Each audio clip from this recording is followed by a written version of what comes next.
자, 이 시간에는 제자도의 삶 시리즈 9번째 시간입니다. 주제는 복음을 아름답게 장식하는 삶이다 라고 정했습니다. 복음을 아름답게 장식한다. 자, 장식한다는 말이 조금 어떻습니까? 낯설지 않습니까? 보통 집을 장식한다든가 아니면 신부가 뭐 장식한다 이런 말은 흔히 하지만 복음을 장식한다는 말은 잘 안 쓰는 것 같아요. 장식한다라는 그 말은 다른 말로 하면은 빛나게 한다라는 뜻도 됩니다. 다른 성경에는 이제 빛나게 한다라고 번역이 되어 있어요. 자, 그래서 아름답게 장식한다는 말이 뭐냐? 이것은 정돈하다, 단장하다 또는 보기 좋게 꾸미다라는 뜻을 가지고 있습니다. 자, 먼저 디도서 2장 9절로 10절 말씀을 먼저 가지고 한번 살펴보고 그 다음에 골로새 3장 12절 14절 말씀도 나눠보도록 하겠습니다. 자, 먼저 디도서 2장 9절과 10절 말씀 읽어주시죠. 종들에게 권면하여 자기 주인들에게 순종하게 하며 모든 일에 그들을 매우 기쁘게 하고 말대꾸하지 말게 하며 훔치지 말고 전적으로 선하게 충성하는 것을 보이게 하라. 이것은 그들이 모든 일에 우리 구원자 하나님의 교리를 아름답게 장식하게 하려 함이니라. 예, 하나님의 교리를 아름답게 장식하게 하려 함이다 말합니다. 자, 디도서 2장 1절부터 10절 전체가 여러 부류의 성도한테 주어지는 어떤 생활 규범이라고 할 수가 있는데 특히 이 9절과 10절은 종들한테 주어진 그런 명령의 말씀입니다. 자, 종, 그럼 영어로 서번트죠. 예. 자, 서번트란 말은 부하란 뜻도 되고 또는 봉사자 또는 공무원을 가리키는 말이기도 합니다. 성경적으로 공무원은 어떤 사람들이냐? 하나님께서 세우신 권세죠. 그래서 공익을 위해서 봉사하는 하나님의 사역자, 미니스터다라고 로마서 13장 1절로 6절에 말씀을 합니다. 자, 그런데 민주주의 체제에서 공무원, 그럼 뭐냐? 국민의 위임을 받아서 일한다. 그런 의미에서 국민을 위한 봉사자다. 이렇게 부르기도 합니다. 그러니까 법과 제도에 따라서 국가와 국민 전체의 이익을 위해 봉사하는 자리다. 이렇게 말할 수가 있습니다. 자, 근데 문제가 뭐냐? 이 당시 사도시대에도 그랬지만은 종들이 자기의 신분을 악용해서 자기 개인의 이익을 추구하고 불의를 탐한다 하는 것이 문제가 됩니다. 이 문제는 그때나 지금이나 계속 있는 인간의 본성에 관련된 그런 문제인 것 같습니다. 자, 이거에 대해서 성경은 뭐라고 말하느냐? 불의한 종은 하나님의 심판을 결코 피할 수 없다라고 말씀을 합니다. 구약에서도 신분을 이용해서 억압을 하고 착취하는 그런 죄를 하나님께서 미워하신다라고 하셨고 사도 바울도 종이든 주인이든 지위를 악용하는 것은 죄라고 말을 합니다. 바울은 이 명령을 통해서 단순히 종의 윤리가 아니라 모든 성도가 복음을 아름답게 드러내야 한다 하는 그런 원리를 지금 말씀하고 있는 것이죠. 그럼 당시 종의 신분은 어떠했나? 바울 시대의 이 서번트라고 하는 것은 로마 사회의 사회 신분 구조의 한 계층이었습니다. 예, 옛날 조선 시대에 뭐 농, 공, 그다음에 뭐 상 있지 않습니까? 예, 그러면 양반이면 양반, 그 신분 계층은 이게 쉽게 바뀔 수가 없는 거거든요. 하나의 사회 구조란 말이죠. 그러니까 신약 교회 시대에서 이 바울은 이 사회 구조를 어떤 혁명적으로 바꾸라고 가르친 적이 없습니다. 예. 오히려 성도는 어떤 사회적 위치에 있든지 간에 그 자리에서 그리스도를 증언해야 된다라고 가르치죠. 그래서 성경에 보면은 각 사람은 자기 부르심을 받은 그때에 머물던 그 부르심, 그 동일한 부르심 안에 머물라. 자, 이런 말을 합니다. 그러니까 종이든 자유인이든 남자든 여자든 늙은 자든 젊은 자든 간에 행동을 통해서 이 교리, 복음을 아름답게 장식해야 된다라고 이제 말을 하는 거죠. 자, 그럼 구조를 한번 살펴보도록 하겠습니다. 먼저 여기 보니까 주인들한테 순종하게 하며라고 합니다. 그러니까 순종은 그냥 맹목적인 복종을 넘어서서 기꺼이 자발적으로 따르는 걸 말하죠. 자, 그래서 골로새 3장 22절 말씀을 한번 보겠습니다. 종들아 육체에 따라 너희 주인인 자들에게 모든 일에 순종하되 사람들을 기쁘게 하는 자들 같이 눈으로 볼 때만 섬기지 말고 하나님을 두려워하면서 단일한 마음으로 하라. 자, 이 말씀은 그때나 지금이나 똑같이 적용이 됩니다. 그러니까 성도는 어떻게 해야 되느냐? 나의 고용주가 있지 않습니까? 직장 살다 보면 또 상사가 있고요. 또 어떤 조직이든 거기에 리더가 있어요. 그런 리더십에 성실하고 신뢰할 만한 사람으로 나타나야 된다라고 하는 것이죠. 예. 근데 위치가 뭐 말단 직원이면 당연히 선배 직원한테 잘 따라야 되겠죠. 예. 자, 그런데 자, 모든 일에 그들을 기쁘게 하고라고 말합니다. 예. 자, 어떻게 하는 것일까요?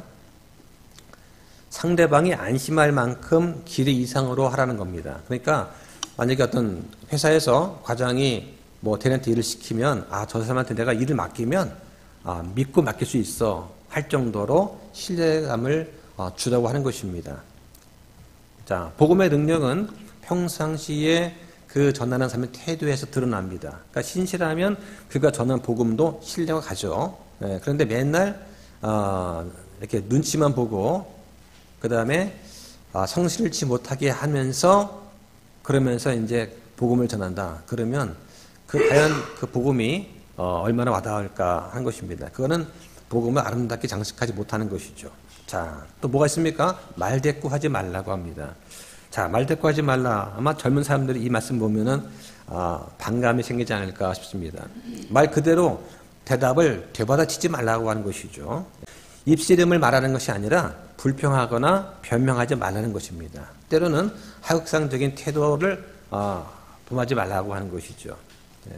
자, 그런 면에서 우리 사회에서 일어나고 있는 불법 파업, 그죠? 불법 점거 또는 업무 방해하는 것, 이것은 명백히 비성경적이다. 그러니까 주일 교회 예배를 드리면서 다음날 노조에서 막 손을 흔들면서 피켓 들고 그 불법 파업을 한다? 이건 그리스도인답지가 않다고 하는 것입니다.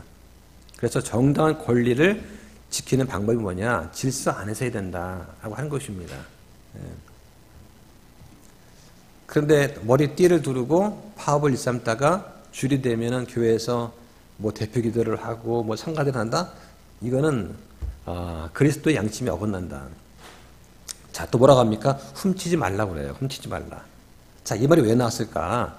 고대 종들은 주인의 물건을 조금씩 빼돌리는 것이 아주 흔했습니다. 지금도 마찬가지인데 그때도 그랬다는 거예요. 그래서 여러 역사적인 자료를 보면은 이게 반복해 드러납니다. 그래서 헬라 로마 시대의 법률 문서를 보면은 노예가 절도를 하고 횡령을 하고 주인 재산을 유용하는 그런 문제가 자주 다루어집니다. 자, 그리고 고대 역사가였던 필로 또 요세푸스의 그 기록을 보면은 집안 종들이 있어요. 예. 집에 종으로 이렇게 있는 그 종들이 부정과 횡령에 여러 차례 언급이 됩니다. 그리고 주인을 배신하거나 절도하거나 또 타락을 하는 그런 경우도 있죠. 예. 그래서 이제 빌레몬서에 그 나오는 종이 있지 않습니까? 누구죠?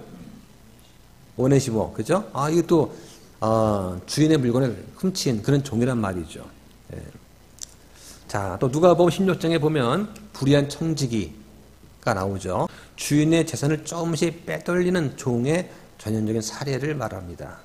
그러니까 그만큼 그 당시에는 종한테 맡긴 일이 막중했어요. 그러니까 주인들은 그런 자잘한 어떤 회계라든가 재산 이 관리를 하기 싫었던 것이죠. 그건 신실한 종한테 다 맡겨놓고 주인들은 뭐 정치라든가 뭐 또 이런 유흥이나 어떤 교제만 하고 자잘한 것들, 특히 자녀를 교육시키는 것, 가정교사도 종을 시켰다. 예, 그래서 똑똑한 종을 고용을 해서 자녀를 양육시켰다고 하는 것입니다.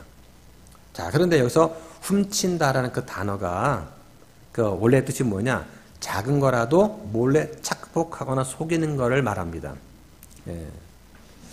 자, 오늘날에도 업무용 물품, 그죠? 회사에서 그 다음에 이제 시간이라든가 지식, 회사의 재산을 몰래 사용하거나 이익을 취하는 행위가 가끔 발각이 됩니다. 예, 그래서 회사의 재산인 지식을 몰래 다른 나라에다 판다든가 돈을 받고 이런 경우가 있는 것이죠. 예, 그래서 지금 공무원들이 뭐가 문제냐? 아침에 일찍 새벽에 출근해가지고 도장 딱 찍고 헬스장 가서 놀아요. 그리고 이제 한 9시쯤 되면 한 3시간 놀다가 9시쯤 가가지고 업무 좀 보다가 점심 때 있고 저녁에 일찍 퇴근합니다. 예. 그리고는 나 근무 시간 지켰다 하는 것이죠. 하루에 예를 들면 뭐 8시간 지켰다. 10시 출근, 3시 퇴근 되지 않느냐. 나머지 노는 거예요. 근데 그거를 나만 하느냐? 같은 동료끼리 짜고 하는 것이죠. 짜고. 그게 뉴스에 나왔지 않습니까? 예. 그래서 공무원들 이게 말이 되느냐 그런 것이 이제 뭐 뉴스에 나왔는데 그건 어떻게 가능하냐? 서로 봐주는 사람이 있는 거예요. 오늘 내가 일찍 갈게. 내일은 내가 일찍 가. 서로 봐주면서 하는 것이죠. 그러니까 전화하면은 전화는 안 받아요. 예. 통화 중 내지는 부재 중이 되는 것이죠. 자, 이게 이제 우리나라 공무원 좀 실태예요. 네. 자, 그 다음에 또 뭐가 나옵니까? 전적으로 선하게 충성하는 것을 보이게 하라. 그러니까 성도는 어떤 사람이 되느냐? 세상에서 믿을 만한 사람이어야 한다고 하는 것이죠. 그러지 않으면 결코 복음을 전할 수가 없기 때문에 그렇습니다. 네. 일은 잘 못하면서 복음을 전한다? 그러면 말이 안 되는 거죠. 그죠? 네. 자, 그 다음에 모든 일에 우리 구원자 하나님의 교리를 아름답게 장식하게 하라. 그래서 이제 다른 번역본에는 빛나게 하라로 번역이 되어 있어요. 자, 보석이 왜 보석입니까? 보석은 본질을 바꾸지 않지만 빛을 받으면 빛을 더 선명하게 드러냅니다. 그러니까 유리에 비친 빛하고 다이아몬드에 비친 빛하고는 달라요. 그죠? 네. 또는 뭐 사파이어나 에메랄드에 비친 빛은 정말 아름답습니다. 그래서 성도의 거룩한 삶은 복음의 진리를 세상에서 빛나게 보여줘야 된다고 하는 것이죠. 그러니까 성도는 복음을 가리는 사람이 아니라 복음을 아름답게 장식하는 그런 사람이 되어야 된다고 하는 것입니다. 그런 차원에서 복음을 장식하라고 하는 거예요. 자, 그런데 만약 그렇게 하지 않을 경우는 어떻게 되느냐, 성경에서. 자, 보겠습니다. 디도서 1장 16절 한번 보겠습니다. 그들은 자기들이 하나님을 안다고 고백하나 행위로는 그분을 부인하니 그들은 가증하고 불순종하는 자들이요 모든 선한 일에 대해 버림받은 자들이니라. 하나 더 보겠습니다. 요한일서 2장 4절 볼까요? 내가 그분을 아노라 하고 말하면서 그분의 명령들을 지키지 아니하는 자는 거짓말쟁이며 진리가 그의 안에 있지 아니하나. 자, 이렇게 말을 하는 것이죠. 성도가 복음을 가리는 그런 역할을 하게 되면 성경은 그런 사람에 대해서 불순종하는 자들이다, 가증하다, 또는 선한 일에 버림받은 자들이다, 거짓말쟁이다, 진리가 그의 안에 있지 않다라고 성경은 말씀을 합니다. 자, 그래서 오늘 말씀의 이 원리는 뭐냐? 그리스도라는 이름을 가진 모든 성도한테 동일하게 적용이 됩니다. 하나님은 우리한테 영적인 옷, 그죠? 입고 있는 영적인 옷이 있는데, 즉 우리의 삶의 모습을 통해서 복음이 어떻게 보이는지에 대해서 관심을 갖고 계신다 하는 것이죠. 자, 그래서 이제 장식한다. 우리 성경에 영어로 adorn이라고 하는데요. 이 장식한다는 말은 헬라어로 말하면 코스메오라는 뜻입니다. 예, 그래서 우리가 흔히 사용하는 코스메틱, 그죠? 예, 코스메틱 잘 아시죠, 자매님들은? 예, 화장품입니다. 그죠? 화장품의 어원이 장식한다는 뜻이에요. 근데 장식한데 원래 말 뜻은 뭐냐면 결점을 감추는 거예요. 예. 화장하면서 얼굴에 있는 결점을 감춰야 되지 않습니까? 색조라든가 여러 가지 기미 주근깨 같은 거를 이제 감추기 위해서 쓰는 게 화장품 아닙니까? 그러니까 결점을 감춘다는 것이 이제 장식한다라고 하는 뜻이에요. 그러니까 정돈하고 아름답게 꾸미고 보기 좋게 정리를 한다라고 하는 뜻입니다. 예. 우스갯소리로 심판석 앞에 섰을 때 누구 나와라 하고 하나님 부르시면 예, 접니다. 너 아닌데? 저 맞습니다. 야, 너 내가 만든 그 원판이 아닌데? 그런다고 하지 않습니까? 예. 자, 그래서 성도는 자기 삶을 살 때 복음이 얼마나 아름답고 능력이 있는지 잘 드러내야 된다. 예, 그래서 오늘 이 시간에 살펴볼 것은 뭐냐면 우리가 어떻게 단장이 되어 있는가 하는 것을 하나님께서 관심을 가지신다고 하는 부분, 그 다음에 복음을 아름답게 장식하는 그 요소가 뭐가 있을까 하는 것을 보려고 합니다.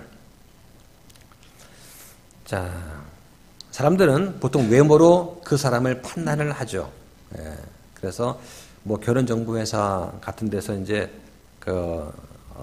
상담을 받아보면은 나이가 몇이냐. 일단은 가장 첫 번째가 나이더라고요. 나이가 몇이냐, 직업이 있느냐, 부모님 노는 준비가 되어 있느냐, 뭐 연봉은 얼마냐. 일단 이거부터가 점수를 매긴다고 하더라고요.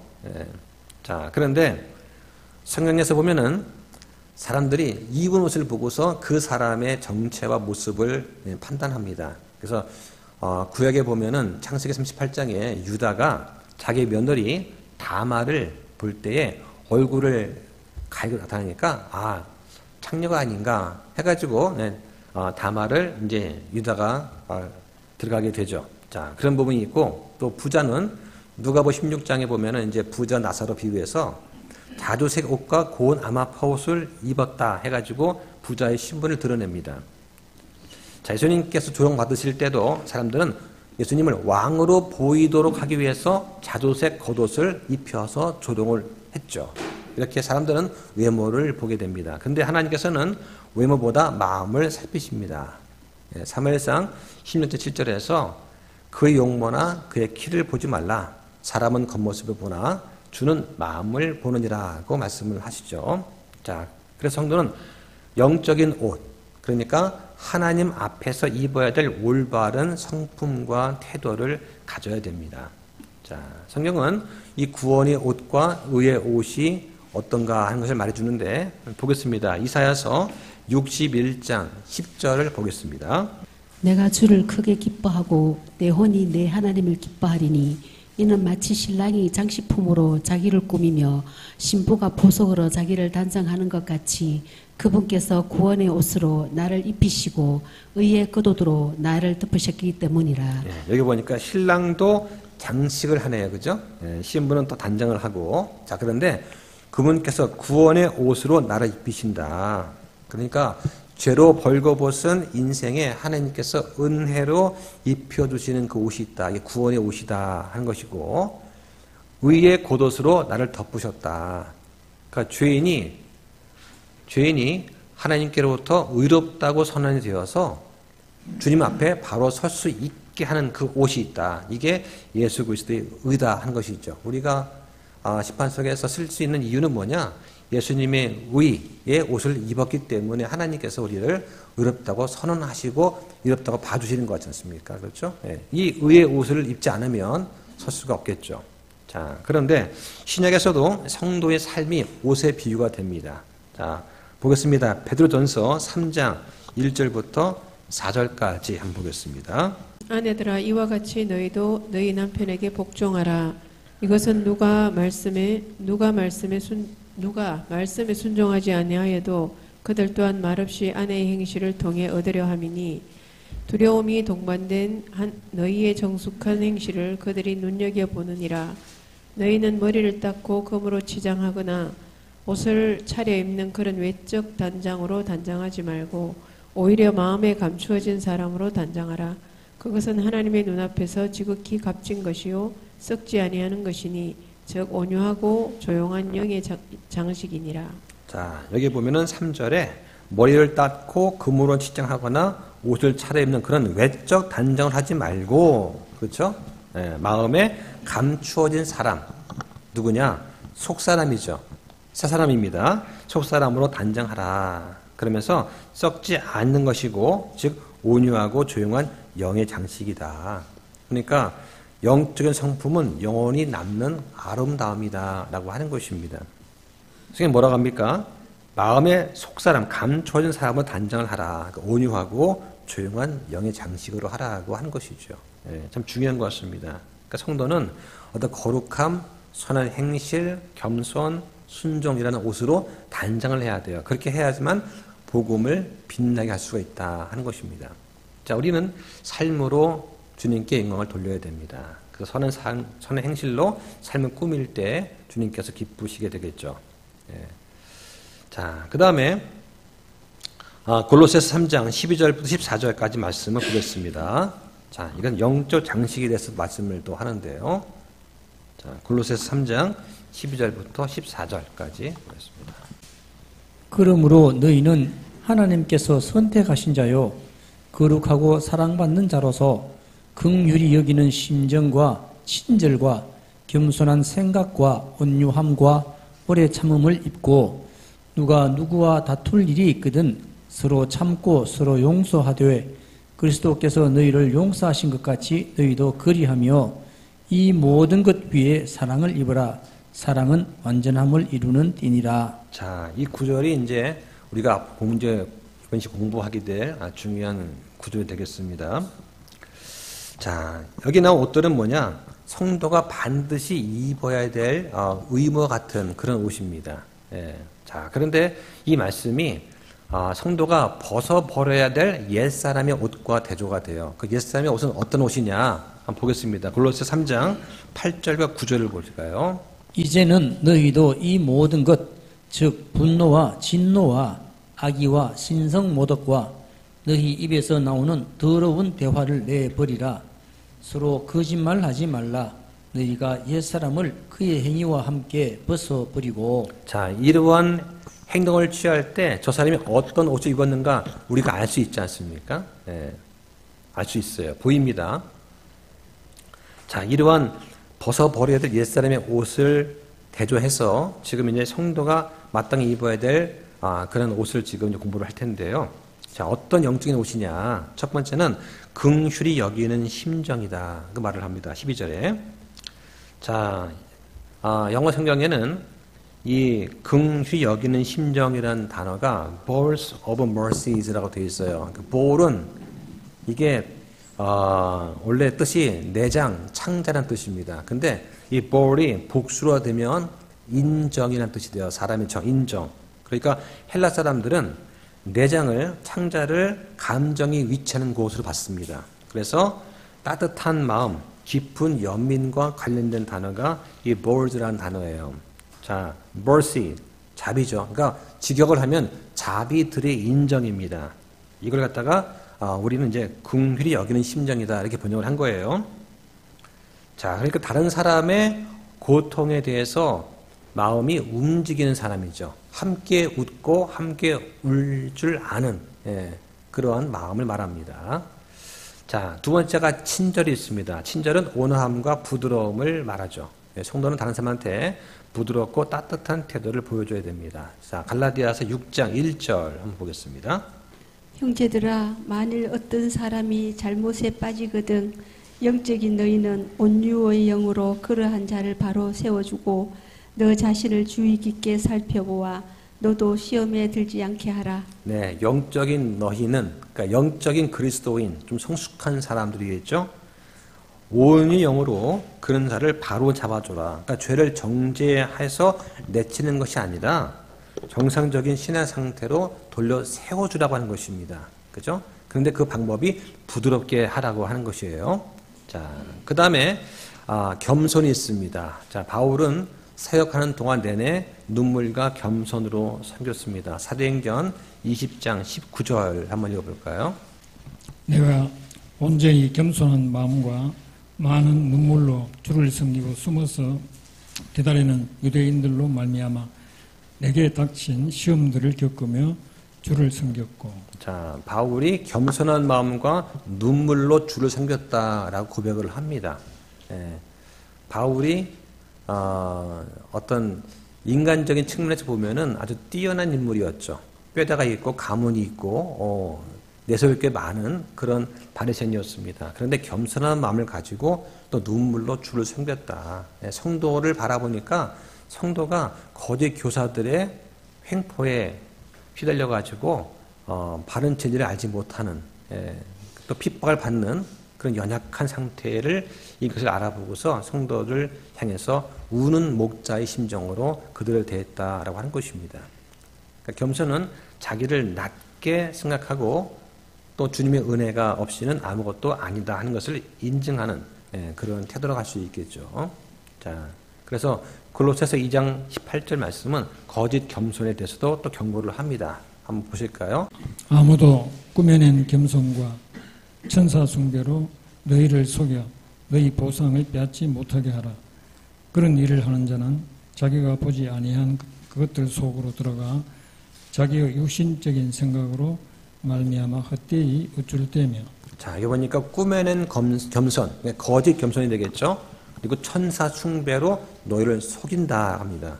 자, 이게 왜 속아질까요? 예, 그러니까 어떤 그 종교적인 행위로 자기 경건함을 과시하는데, 문제는 당시 유대인들이 모세와 율법과 천사들을 숭배했어요. 그죠?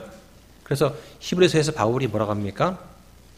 이것들보다 예수 그리스도가 더 뛰어난 우월한 존재이시다 하는 것을 증명하는 게 히브리서를 기록한 목적 아닙니까? 예. 그러니까 이 정도로 이 유대인들은 거짓된 겸손 또 천사 숭배 때문에 많이 힘들어했다고 하는 것이죠. 이것이 사람들을 속였다고 하는 것이고, 그 결과는 사람들이 받아야 될 보상까지도 빼앗게 된다라고 하는 것입니다. 자, 네 번째는 온유함이 있습니다. 온유함. 온유하다는 것은 약한 것이 아니죠. 예. 가만히 있으면 사람을 가만히로 본다는 그런 말이 있듯이, 온유한다는 것은 약한 게 아니에요. 그러니까 모세는 온유한 사람이었지만 강력한 지도자였습니다. 예수님도 온유하심의 본이었지만 성전을 정결케 하고 바리새인들을 책망하실 때는 그냥 우리와 같은 모습이었어요.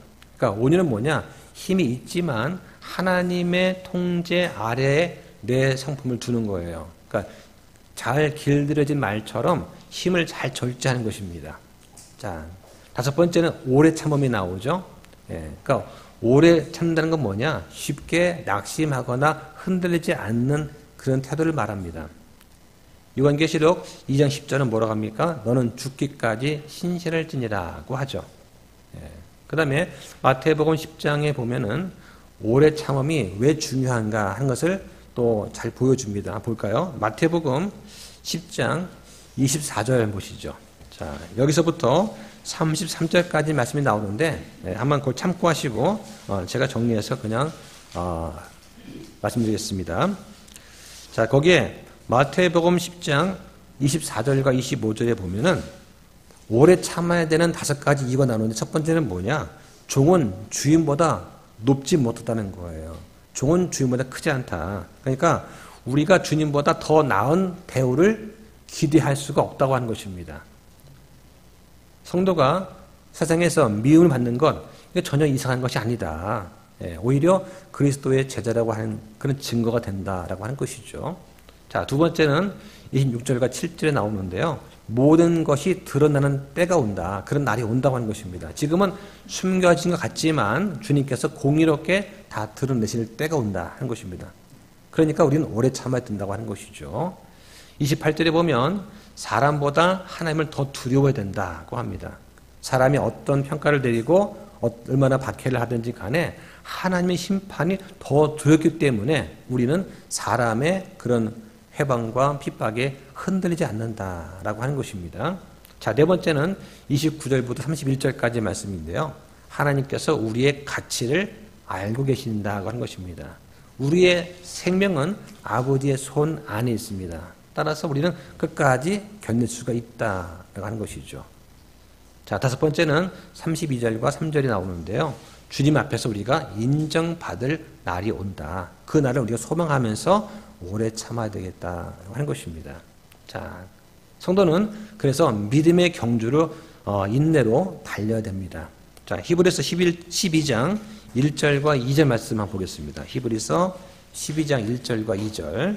그러므로 이렇게 큰 구름 같은 증인들이 또한 우리를 둘러싸고 있으니 우리가 모든 무거운 것과 너무 쉽게 우리를 얽매는 죄를 떨쳐버리고 인내로 우리 앞에 놓여있는 경주길을 달려가며 우리 믿음의 창시자여 또 완성자이신 예수님을 바라보자.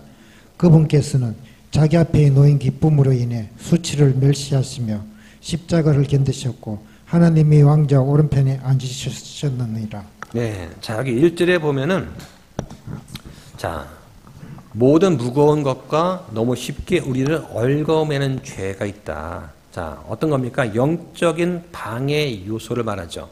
습관적으로 죄를 짓는 것, 이런 속박을 제거하라는 것입니다. 분명히 죄인 걸 알면서도 반복적으로 습관적 짓는 죄가 있죠. 예, 그래서 경주길을 달려가야 된다. 예, 당장 오늘 뭐 이번 주만 하는 것이 아니라 마라톤처럼 꾸준하게 달려가야 된다고 하는 것이죠. 자, 2절에 보니까 예수님께서 자기 앞에 놓인 기쁨으로 인해서 어떤 기쁨입니까? 예수님의 십자가의 구속 사역을 통해서 얻게 되는 교회, 많은 구원받는 사람들을 말하는 것이죠. 자, 이것들 때문에 수치를 멸시하셨다. 그 다음에 왕자 오른쪽에 앉으셨다. 이것은 예수님께서 승리하셨다고 하는 것을 말씀합니다. 예수님께서 중보자적 위치에 이제 앉아 계신다 하는 것이죠. 자, 그 다음에 또 돌아가서, 자, 6번째는 서로 참고 서로 용서하는 것이 있습니다. 예. 육신적인 친밀함보다 그리스도 안에서 영적으로 가족이 된 것이 더 크죠. 그러려면 어떻게 됩니까? 기절이나 부족함도 참을 수 있어야 된다. 자, 우리 또 교회 함께 하다 보면 어떻습니까? 저 형제는 다 좋다, 다 좋은데, 아, 저 기질, 저 성격이 좀 거슬려. 이럴 수 있습니다. 자, 그런 부분도 참아내야 되는 것이죠. 근데 사실 그런 사람들은 우리가 세상에 나가면은 상종하지 않아도 되는 그런 부분도 있어요. 예. 그런데 교회라고 하는 것은 어떻습니까? 가족이 아닙니까? 가족. 그렇죠? 그러니까 하나님 안에서 한 가족이기 때문에 참는 것이죠. 예. 자, 예를 들면 우리 가족 내에 진짜 그 망나니 같은 그러한 뭐 동생이 있다고 하면 세상에 나가면 그런 사람을 우리가 상종하지는 않죠. 근데 가족이니까 내 동생이고 내 형이고 오빠가 동생이니까 아끼는 거 아니겠습니까? 그런 마음으로 우리가 좀 기질적으로 다르다 하더라도 감내하는 것이죠. 자, 그래서 성경에 보면은 너희가 다 그리스도 예수님을 믿는 믿음에 의해서 하나님의 아들이 되었다라고 말씀을 합니다. 자, 그러면서 자, 누가 누구한테 다툴 일이 있거든 합니다. 그죠? 다툴 일이 있거든. 즉 비난하거나 책망할 일이 있거든. 어떻게 됩니까? 용서할 수도 있어야 된다. 그 말씀을 합니다. 어떻게 용서해야 됩니까? 그리스도께서 너희를 용서하신 것 같이 용서하라고 하는 것이죠. 자, 그러면 어떻게 용서할 것인가? 용서의 과정이 있어요. 첫 번째는 악의를 품지 말아야 됩니다. 악의를. 예. 눈으로는 웃지만 속으로는 빚을 품고 있으면 안 되겠죠. 자, 그 다음에 선을 행할 준비가 되어 있어야 됩니다. 선을 행할 준비. 그 다음에 회개하면 용서한다고 말할 수 있어야 되겠죠.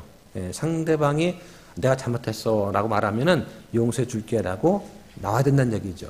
예.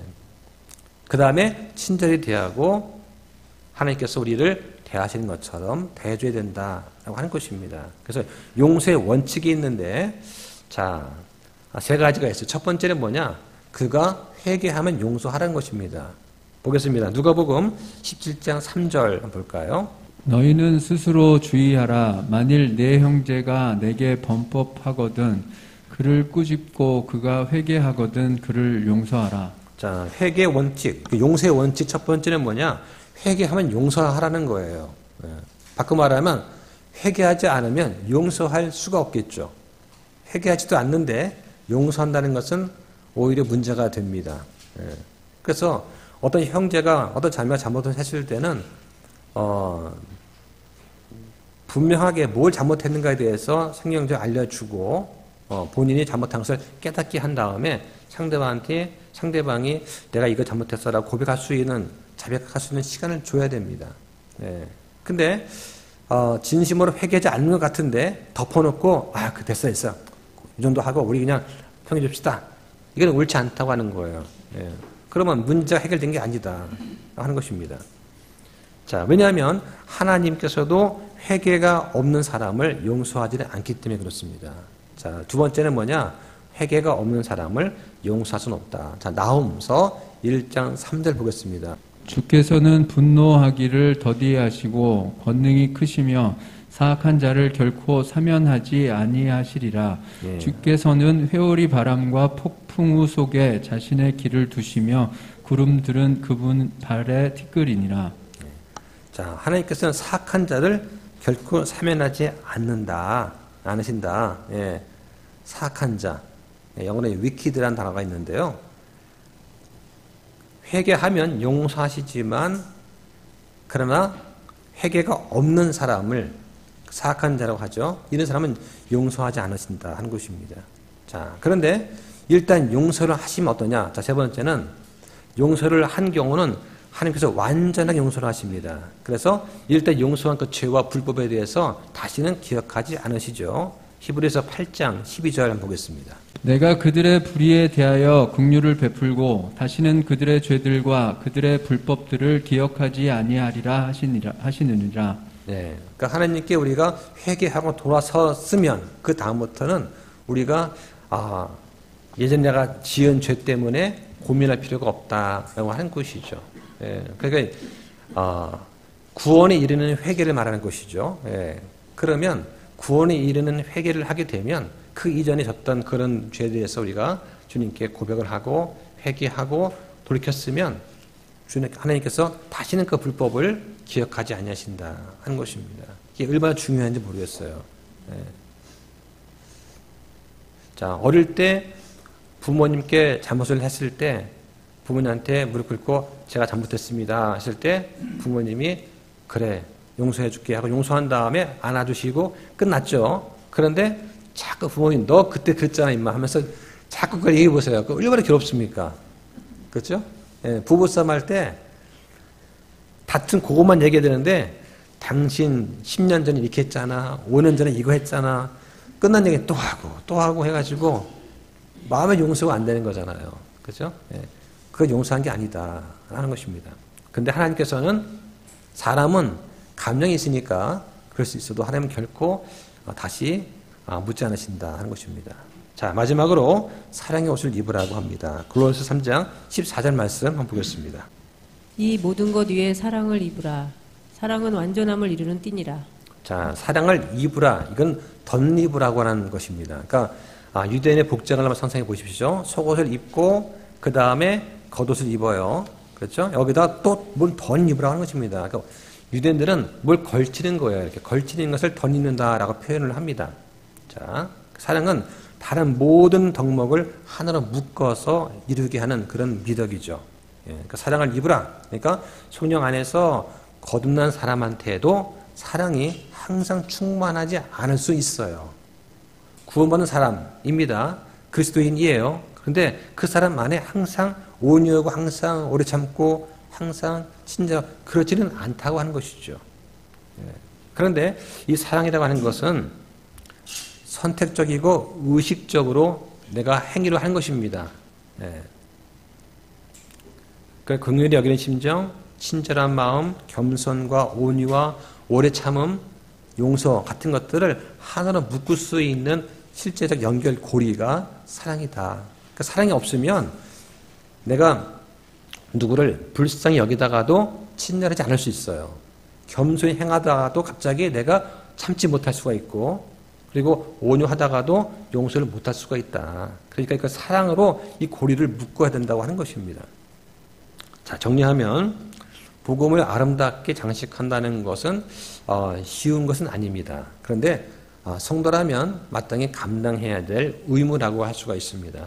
그래서 우리 삶 속에 드러나는 여러 성품과 태도 이런 것들은 복음이라는 것이 얼마나 아름다운가 또 순종하는 것이 얼마나 가치가 있는가 하는 것을 세상한테 보여주는 그런 방법이다 한 것이죠. 그죠? 이걸 기억하시면서 자, 또 팀별 나누어서 또 토론할 수 있으면 또 토론하시고 교전 시간을 갖도록 하겠습니다. 자, 기도 마치겠습니다.